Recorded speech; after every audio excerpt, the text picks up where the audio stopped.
The sky split open as the alien fleet descended, a formation of dark, angular ships blotting out the midday sun. Across Earth, panic erupted.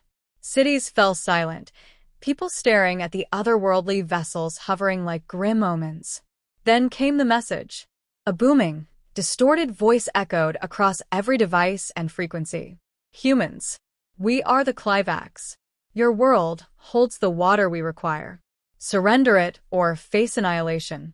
In the United Nations subterranean emergency bunker, the leaders of Earth gathered in a tense silence. The Secretary-General of the United Nations, Maria Estevez, stood at the head of the room, her voice cutting through the chaos. Surrender is not an option, she declared. Water is life. Without it, we die. We fight. The world's leaders exchanged grim looks, nodding in agreement. Plans were drawn up as satellite images revealed the Clivax mothership, a gargantuan construct in low orbit, and its fleet of smaller vessels. Humanity had faced crises before, but this was different. A team of negotiators, led by Maria Estevez and flanked by Earth's top linguists, sent a transmission to the Clivax. On the screen, an alien with an elongated head and bioluminescent skin appeared. Its black eyes were devoid of emotion. We do not wish for conflict, Estevez began.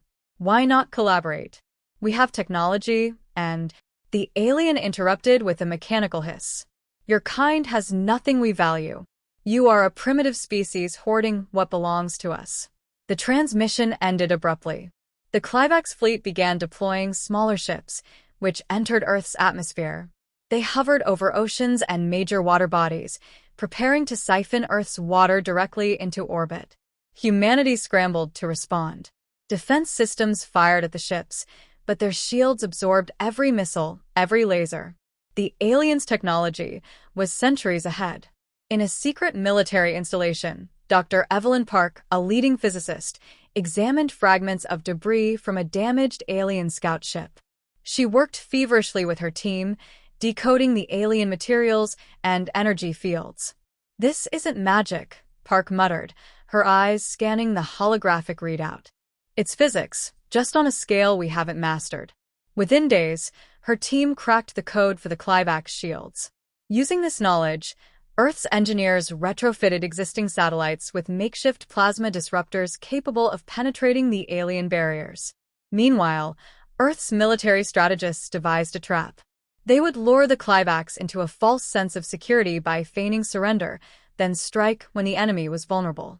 Clivax leader received a message from Earth's leaders. We agree to your terms, Maria Estevez announced. We will surrender our water reserves. Please come to these coordinates to begin the extraction. The coordinates pointed to the Pacific Ocean, where decoy tankers had been deployed to simulate vast stores of liquid water. The Clivax, arrogant and confident in their superiority, took the bait. As their fleet descended, hidden human forces moved into position. Submarines equipped with plasma disruptors waited beneath the waves, while Earth's orbital satellites armed with a newly developed weaponry aligned for a synchronized strike. The Clivax ships began deploying massive siphoning devices into the ocean. At that moment, humanity struck. Orbital plasma disruptors fired in unison, piercing the Clivax shields. Submarines unleashed volleys of torpedoes carrying EMP charges, disabling several smaller ships. On the ground, human fighter jets launched precision strikes, targeting the siphoning devices. The Clivax retaliated with brutal efficiency. Energy weapons carved through the atmosphere, reducing entire squadrons to ash. Still, humanity pressed on, using guerrilla tactics and relentless coordination. In the chaos, Dr. Park's team activated a prototype weapon, a magnetic disruptor capable of destabilizing the Clivax mothership's core reactor. Positioned aboard an experimental space station, the weapon fired a concentrated beam into the mothership, causing its energy shields to flicker. The mothership retaliated, unleashing a devastating beam toward the station. The explosion lit up the sky, but the damage was done. The mothership's shields were down. Maria Estevez, watching the battle unfold from Earth's command center, clenched her fists. We have one shot at this. All units, target the mothership's core. Every remaining satellite, fighter jet, and ground-based missile launcher focused fire on the exposed reactor. The combined assault overwhelmed the mothership, which erupted in a massive explosion visible from the surface. The Clivax fleet, suddenly leaderless, faltered. Human forces exploited the confusion, disabling and capturing several vessels. The remaining ships retreated, vanishing into the void. As the smoke cleared, humanity surveyed the aftermath. Cities were damaged, lives were lost, but Earth had survived. For the first time in history, the planet stood united against a common enemy. Dr. Park examined the captured alien technology. "This is a treasure trove," she said. "If we can reverse engineer this, we won't just defend ourselves, we'll thrive." In a televised address, Maria Estevez spoke to the world. "We have proven that humanity is stronger together. Let this be the beginning of a new era, one where we pool our resources, not just to rebuild, but to reach for the stars." Years later, Earth's first interstellar fleet launched into the unknown, equipped with technology derived from the Clivax. Humanity was no longer just defending its home, it was expanding its horizons. The Clivax had underestimated humans. What they saw as a primitive species was, in fact, a tenacious, adaptable force. The lesson was clear: humanity's will to survive was unmatched. And now, the stars awaited.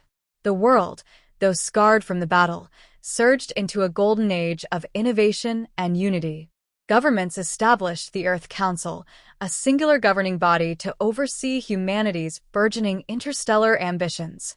The captured Clivax technology became the cornerstone of a new industrial revolution.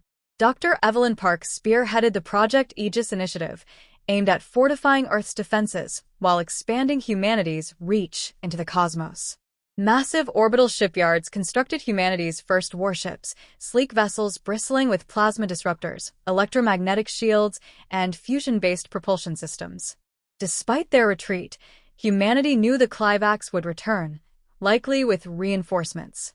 The Earth Council authorized Operation Homebound, a preemptive mission to track the Clivax back to their homeworld and deliver a clear message: Earth was no one's prey. A fleet of 3 ships, led by the flagship Resolute, departed Earth's orbit. Captain Anaya Patel, a veteran of the Water War, commanded the mission. Each ship carried scientists, soldiers, and diplomats, all representing the best humanity had to offer. "Let them see us coming," Patel said during the final briefing. "Let them know we've learned their game." The fleet traversed through newly charted hyperspace lanes, following residual energy signatures from the retreating Clivax ships. After months of travel, they arrived at a dying star surrounded by a web of Clivax orbital stations. The once mighty civilization was revealed to be a scavenger race, surviving on the remnants of their depleted system. The Clivax launched their defenses, but humanity's new technology proved superior. Plasma disruptors disabled their orbital weapons, and Earth's fleet penetrated deep into Clivax space, reaching the alien homeworld, a barren, waterless planet. There, Captain Patel broadcast a message to the Clivax leadership: "Your attempt to steal Earth's water failed. If you come for us again, we will not just defend our world. We will finish what we started." The Clivax, beaten and desperate, reluctantly agreed to a ceasefire, promising to avoid Earth's sector of space. But humanity knew better than to trust the word of a dying empire. With the Clivax neutralized, humanity shifted focus.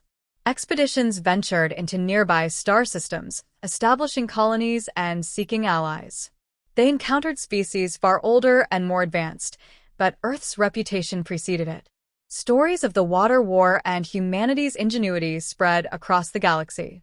Dr. Park's team continued to innovate, creating terraforming drones capable of transforming barren worlds into habitable environments. Within decades, humanity had thriving colonies on Mars, Europa, and beyond. The Earth Council declared a new mission for humanity: to become protectors, not conquerors, ensuring that no other species suffered the same desperation that drove the Clivax to attack. A century after the Water War, humanity hosted its first interstellar summit on a massive orbital station above Earth. Delegates from dozens of species gathered, curious about the young, tenacious race that had risen so quickly. Maria Estevez's great-grandson, now the Secretary General, delivered a speech. We were once small, confined to a single blood, in the vastness of space. But through unity, determination, and a refusal to bow to fear, we have become something greater. To those who would threaten the innocent, know that humanity stands as a shield. To those who seek allies, know that humanity stands as a friend. The station's viewport opened, revealing Earth surrounded by its defensive fleet and a network of gleaming colonies. The stars beyond seemed to beckon, filled with endless possibilities. Humanity had survived. Humanity had thrived. And now, the galaxy was their frontier. As humanity expanded its influence, whispers of a shadowy presence in the galaxy began to surface. Unexplored star systems harbored remnants of ancient, dormant civilizations far older than the Clivax. Expeditions reported eerie ruins, inexplicable energy readings, and even distress signals originating from stars long thought extinguished. One such signal emanated from the Perseus Veil, a dense, uncharted nebula. The Earth Council dispatched the ISS Sentinel, an exploration and reconnaissance vessel equipped with advanced stealth systems and crewed by Earth's brightest minds. Captain Maya Soren, an astrophysicist-turned-pilot, led the mission. What we find out there, Soren said, addressing her crew, might redefine everything we know, or it might destroy us. Stay sharp. The Sentinel plunged into the veil, its instruments struggling against the nebula's electromagnetic interference. Deep within, the crew discovered a derelict megastructure, ring world shattered into fragments. Its architecture was unlike anything humanity had encountered, radiating faint energy signatures. As the crew ventured aboard, they encountered automated defenses, drone swarms, and sentient energy constructs. These defenses didn't attack outright, but herded the humans away from certain areas, as though guarding something. Dr. Amara Kulkarni, the Sentinel's Xenotech specialist, deciphered fragments of data from the Ringworld's mainframe. This isn't a Clivax construct, she explained. It's much older. And it's not a weapon, it's a prison. Something was kept here, and whatever it was, it's gone. The team discovered a holographic archive revealing an extinct species, the Illithar, who had imprisoned a galaxy-spanning entity known as the Esche. The Esche fed on the life force of entire worlds, and the Illithar had sacrificed their civilization to trap it. As the crew transmitted their findings to Earth, an unexpected surge of energy pulsed from the ring world, disrupting the Sentinel systems. The crew barely escaped as the fragments of the megastructure began to coalesce, repairing themselves in a grotesque mimicry of life. The Esche was awakening. Back on Earth, the Council convened an emergency session. Maria Estevez's descendant, Secretary General Emilio Estevez, stood at the helm. "We defeated the Clivax with ingenuity and unity," he declared. "Now, we face something greater.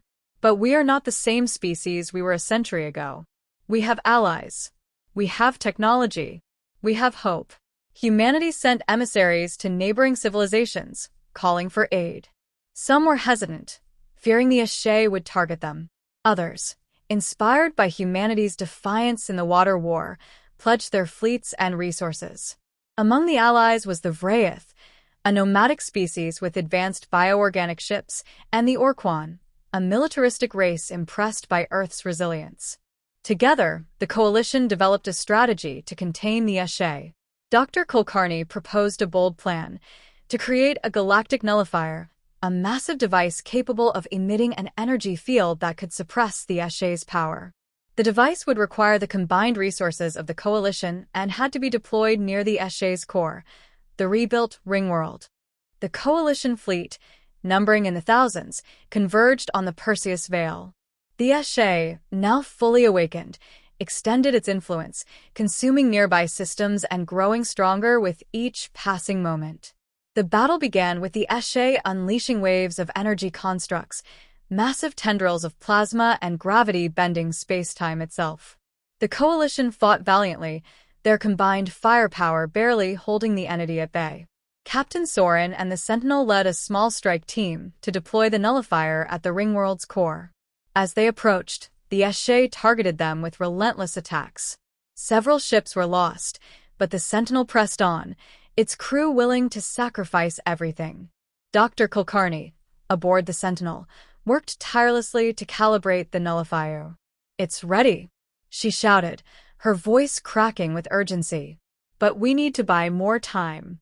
As the Sentinel neared the ring world, Captain Soren made the ultimate decision.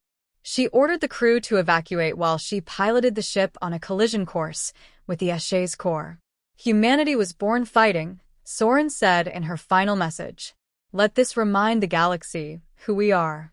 The Sentinel struck the ring world, delivering the nullifier directly into the core. A blinding pulse of energy erupted, spreading across the veil. The Esche's constructs disintegrated, its tendrils recoiling as the nullifier suppressed its power. The entity let out a deafening, otherworldly scream before collapsing into dormancy.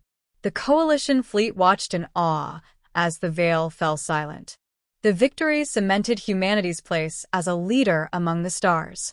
The Coalition, inspired by the triumph, formalized an alliance known as the Stellar Concord to protect the galaxy from future threats. Earth, now a hub of interstellar diplomacy and innovation, thrived as humanity continued to push its boundaries. Statues of Captain Soren and the Sentinel crew were erected in every major city, a reminder of the courage and sacrifice that saved the galaxy. As humanity looked toward the stars, they knew one truth. They had become more than survivors. They were the architects of their destiny.